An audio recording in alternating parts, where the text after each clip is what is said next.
Good morning, welcome back to my channel Susmita Shankar lifestyle. কেমন আছো তোমরা? নিশ্চয়ই ভালো আছো। আমি অনেক ভালো আছি, তোমাদের আশীর্বাদে, তোমাদের ভালোবাসা। এখন ঘড়ির কাঁটা প্রায় 6:30 মতো বাজে। আমার ভোর ভোর কিন্তু উঠে সমস্ত কাজ কিন্তু এদিকের কমপ্লিট হয়ে গেছে। আর এই দেখো, এখানে কিন্তু আমি ব্রাশ করে নিচ্ছি। আর আজকের বারটা ছিল রবিবার। আর দেখো এই যে পাপানা আজকে উঠে গেছে, উঠে ঘুম থেকে উঠে ও এখন মানে তাড়াতাড়ি আজকে উঠে পড়েছে। যেদিন দেখবে, আমরাও দেখেছি এই জিনিসটা আমার সাথেও হয়, যেদিনে দেখবে ছুটির দিন থাকবে সেদিনকে কিন্তু যেন ঘুম আসে না, আর যেদিনকে দেখবে স্কুল থাকবে সেদিনকে যেন কি ঘুম আসে। এইটা ম্যাক্সিমাম টাইম হয়, আমার সাথে তো ভীষণ হয়, জানি না কার সাথে হয়। আর আজকে পাপনও তাড়াতাড়ি উঠে পড়েছে, কালকে শনিবার ছিল, ড্রয়িং ছিল, আর্ট ছিল। তো সেই কারণের জন্য এই দেখো, এখানে কালকে একটা হাঁস আছে, তো এটা হচ্ছে রাজহাঁস। তো এই ড্রয়িংটা কালকে ওকে করিয়েছিল, আর এটা ওর পরীক্ষাতে আসবে। তো ওকে বলেছিলাম যে কালকে কীরকম ড্রয়িং করেছিলিস দেখা আমাকে। তো আমাকে দেখো এখানে বসে বসে ড্রয়িং করছে। কেমন হয়েছে তোমরা অবশ্যই কমেন্ট করে বলো। তো আগেও করতে পারতো না, এখন মোটামুটি চেষ্টা করে আর করছেও। জানি জীবনের সব কিছু চেষ্টার উপরে সব কিছু। চেষ্টা যদি জীবনের সব কিছুর মধ্যে তুমি চেষ্টা করো, তোমার কোনো জিনিসটা হবে না এমন কোনো ব্যাপার না। আর এখানে দেখো পাপানের জন্য ম্যাগি করছি। আর তোমাদের দাদাভাই কিন্তু আজকেও সকাল সকাল বেরিয়ে গেছে। আর এই যে পাপানের ম্যাগি। আর তোমাদের দাদাভাই চলে গিয়েছিলো, তো চলে এসেছে গাড়িতে মালপত্র তুলে দিয়ে। আর তোমাদের দাদাভাইয়ের জন্য ছাতু গুলে নিয়েছি এখানে। আর এই দেখো, এখানে আমি পাউরুটি আর সস নিয়েছি। ও পাপার ম্যাগি খেলো, তোমাদের দাদাভাই ছাতু খেলো, তোমাদের দাদাভাই চলে এসছে। আর এখন বাজে হচ্ছে 10:30। আজকে অনেকটা লেট হয়ে গেছে আমার খাবার খেতে। বলে না, রবিবার মানে লেজি লেজি লেজি ভাব, সেরকম আমার দুর্দশা হয়ে গেছে। তো চলো, তোমাদের দাদাভাই আবার মাংস নিয়ে এসছে আজকে, মটন নিয়ে এসছে, মাটন মাটন। চলো ভাতটা বসি, তারপর ওই ঘরে বিছনা টিছনা ওগুলো গোছাবার আছে, ওগুলো করবো। এটা গরম এখন, এটা ঠান্ডা হয়ে গেছে।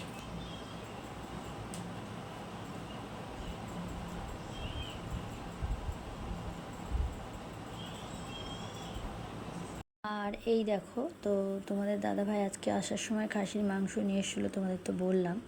আর আমি ভেবেছিলাম কি বলো দিনে, ফ্রিজে মাছের ডিম নিয়ে এসে রেখেছিলাম, তো ভেবেছিলাম ওইটাই করবো। কিন্তু আর তোমাদের দাদাভাই খেতে ইচ্ছা করেছে, নিয়ে এসছে।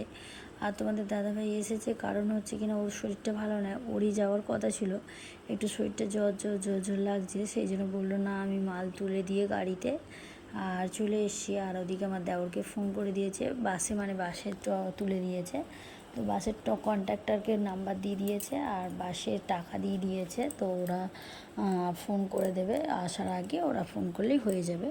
আর এই দেখো, এখানে হচ্ছে মাংস ম্যারিনেট করে রেখেছি, পেঁয়াজ আর রসুন, টমেটোটা কাটতে বাকি আছে। আর এখানে ভাত বসিয়ে দিয়েছি, দেখো ভাত হচ্ছে এখানে। আর চলো একেবারে মাংস টাংস বসিয়ে দিই। আর এই যে এখানে দেখো মাংসটা বসিয়ে দিয়েছি। আর আজকে সকালবেলা ভোর ভোর উঠেও দেখো, সত্যি কথা বলতে এই সারা দিন এত মেঘলা, বৃষ্টি বৃষ্টি বৃষ্টি, এবারে যে কি হবে কি জানি। এমনিতেই তো চারিদিকে বন্যা হয়ে গেছে, আমাদের ড্রেনে যেমন জল পুরো, সত্যি কথা বলতে মানে মানে আর একটু হলে জল পুরো ড্রেনের ভর্তি হয়ে রাস্তায় উঠে যাবে। আর আমার তো চিন্তা হচ্ছে প্রচুর। আর এই বাজারের উপরে কাজকর্ম সেরকম না থাকলে চলবে কি করে বলো? আমাদের মধ্যবিত্ত জীবনে এটাই হচ্ছে, একটু বুঝে চললে হয়। কিন্তু বলে না, যখন আর খেতে ইচ্ছা করে, কিছু করার নেই। তোমাদের দাদাভাইয়েরও খেতে ইচ্ছা করেছিলো, ওই জন্য তোমাদের দাদাভাই মাংসটা নিয়ে এসেছিলো, নাহলে হয়তো আনতো না। আর এমনিতেও আমি মাটন খাই না। আর হচ্ছে কিনা তোমাদের দাদাভাই আর পাপান, আমার দেওরও খেতে খুব ভালোবাসে। আমি মাটন খাই না কারণ আমার অর্শ আছে, সেই জন্য আমি মাটন খুব একটা খাই না। হ্যাঁ, আমার মাটনের ঝোল ঝোল হবে, সেই দিয়ে আমার কিন্তু ভাত খাওয়া হয়ে যায়, এমন নয় যে আমার হয় না। কিন্তু আমার মাটন বেশি খেলে হয়ে যায়, মানে তোমরা বুঝতেই পারছো অর্শর কী জিনিস। তো যাই হোক, এখানে দেখো আমি ফ্রিজগুলো অনেক দিন ধরে ভাবছি পরিষ্কার করব, কিন্তু করা হচ্ছে না। আর এই যে ওখানে ড্রয়িংয়ের দেখো, ড্রয়িংয়ের গেটা নিয়ে এসে বিছানার মধ্যে রেখেছি। আর বিছানার চাদরটাও আজকে পাল্টাবো। তো ঘরে মোটামুটি অনেক কাজ করা আছে। তো প্রতিদিন কী বলো দিনই সম্ভব হয় না দুটো ঘর চেঞ্জ করার মতো। তো সেই কারণের জন্য। আর আজকে ছিল রবিবার, পাপানের সব দিক দিয়ে স্কুলের ছুটি আছে, পড়ার ছুটি আছে, হোমওয়ার্ক চেয়ে ছুটি আছে, সব কিছু ছুটি আছে। তো সেই ফাঁকে আমি ভাবলাম না এদিকের কাজগুলো কমপ্লিট করে নিই।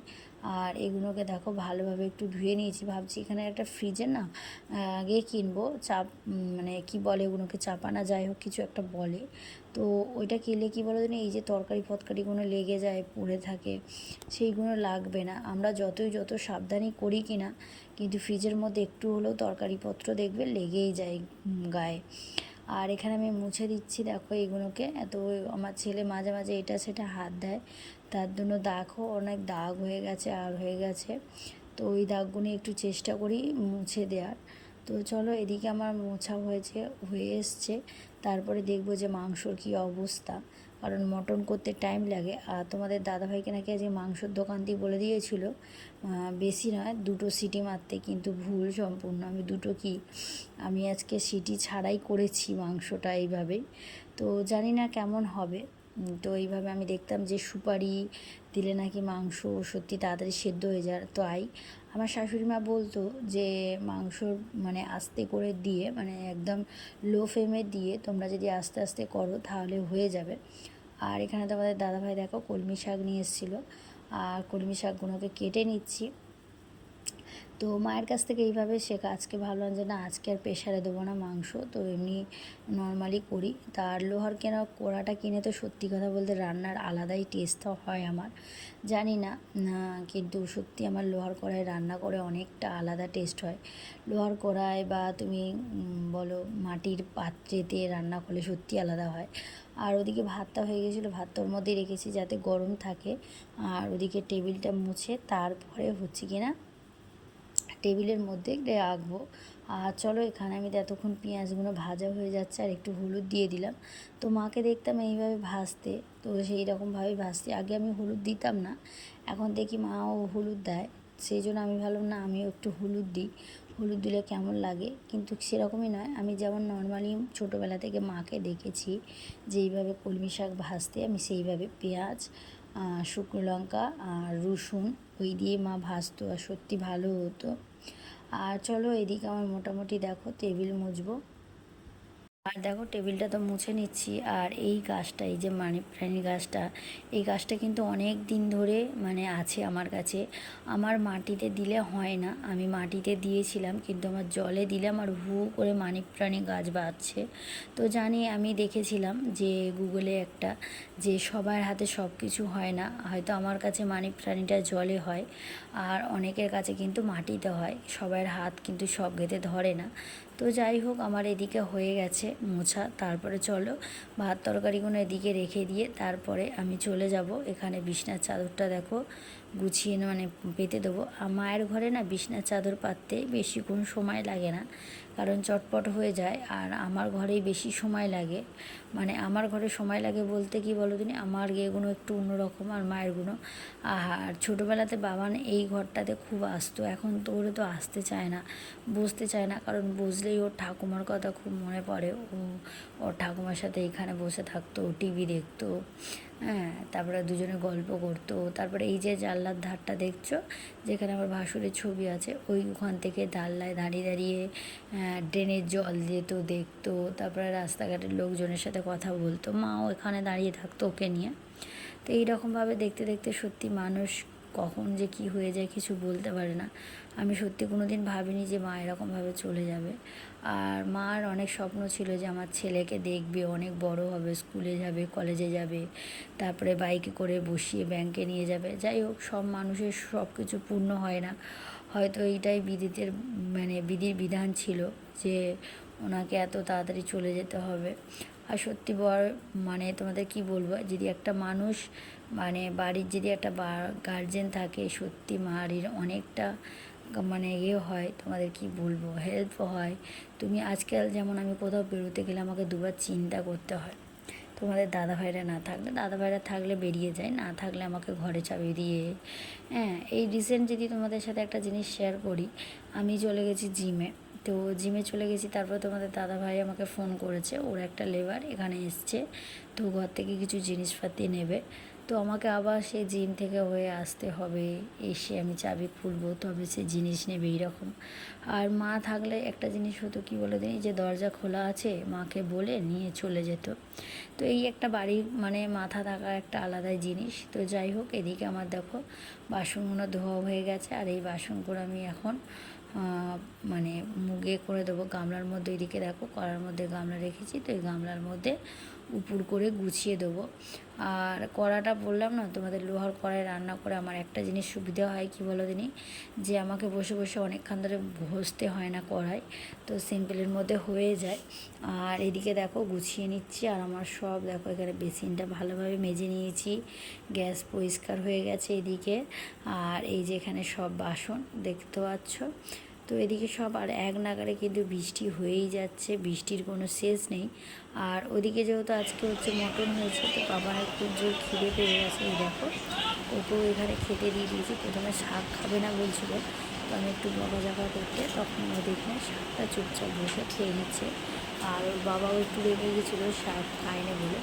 তো চলো, আর আমিও চান করতে চলে যাবো। আর এই যে দেখো চান টান করে চলে এসেছি, এখানে ভাত মাংস আর হচ্ছে শাক চচ্চড়ি নিয়ে নিয়েছি, মানে শাক ভাজা যাকে বলে।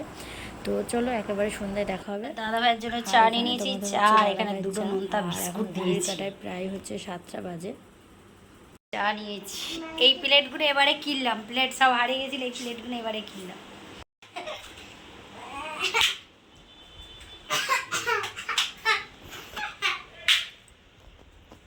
আবার ছেড়ে হা হা হা করে চলো আমি পাপানকে মুড়ি দেবো, ও মাংসের ঝোল দিয়ে মুড়ি খাবে। ওর তো মাংস হওয়া মানে মাংসের ঝোল দিয়ে মুড়ি খাওয়া।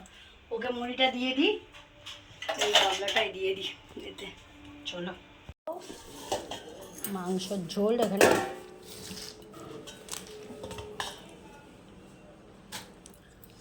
জানো মাথায় বেশি লাগবে, সকাল থেকে মাথায় লেগে যাচ্ছে।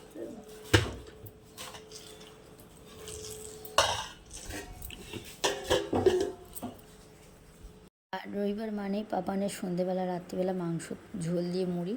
আর চলো আজকের ভিডিওটা এখানে শেষ করছি। ভিডিওটা কোথাও ভালো লাগলে অবশ্যই একটা লাইক কমেন্ট শেয়ার, চ্যানেলটা সাবস্ক্রাইব করে পাশে থাকা বেল আইকনটা অবশ্যই বাজিয়ে দিও।